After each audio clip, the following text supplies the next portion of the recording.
ಅದಕ್ಕಿಂತ ಮೇಲೆ ಹೋದ್ರೆ ಅನಾಹತ ಚಕ್ರ ಅಂತ at the heart centre, that's the heart chakra.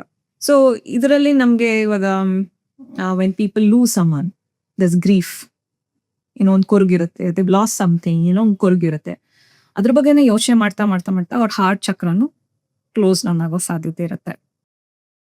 So ಅಂಥ ಟೈಮಲ್ಲಿ ರೆಸ್ಪಿರೇಟರಿ ಇಶ್ಯೂಸ್ ಅಥವಾ ಹಾರ್ಟ್ ರಿಲೇಟೆಡ್ ಪ್ರಾಬ್ಲಮ್ಸ್ ಹೆಚ್ಚಾಗುತ್ತೆ. ಆ್ಯಂಡ್ ಅದಕ್ಕಿಂತ ಮೇಲೆ ಬಂದರೆ throat chakra, the thyroid. So thyroid usually is related to confidence, self expression. ಅದಕ್ಕೂ ಮೇಲಿರೋದು ಥರ್ಡ್ ಐ ಅಥವಾ ಆಜ್ಞಾ ಚಕ್ರ.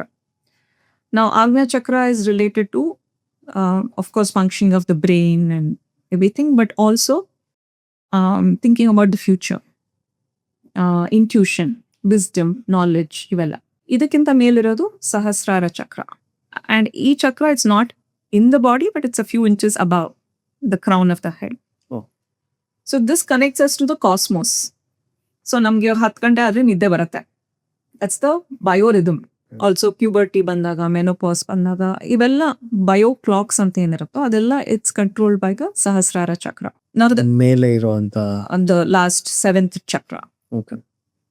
ಮೆಡಿಟೇಷನ್ ಮಾಡಿದಾಗ ಈ ಚಕ್ರ ಓಪನ್ ಆಗುತ್ತೆ. ಸೊ ಇಂಟ್ಯೂಷನ್ ಆಗಲಿ, ಇನ್ಫಾರ್ಮೇಶನ್, ಇನ್ಸ್ಪಿರೇಷನ್, ಐಡಿಯಾಸ್, ಇವೆಲ್ಲ ಈ ಚಕ್ರದಿಂದ ಫ್ಲೋ ಆಗುತ್ತೆ. ಪ್ಲಸ್ ಪ್ರಾಣ ಎಂಟರ್ ಆಗೋದು ಇದೇ ಚಕ್ರದಿಂದ ಒಳಗೆ, ಮತ್ತೆ ಪ್ರಾಣ ಹೋಗೋದು ಇದೇ ಚಕ್ರದಿಂದ ಆಚೆ.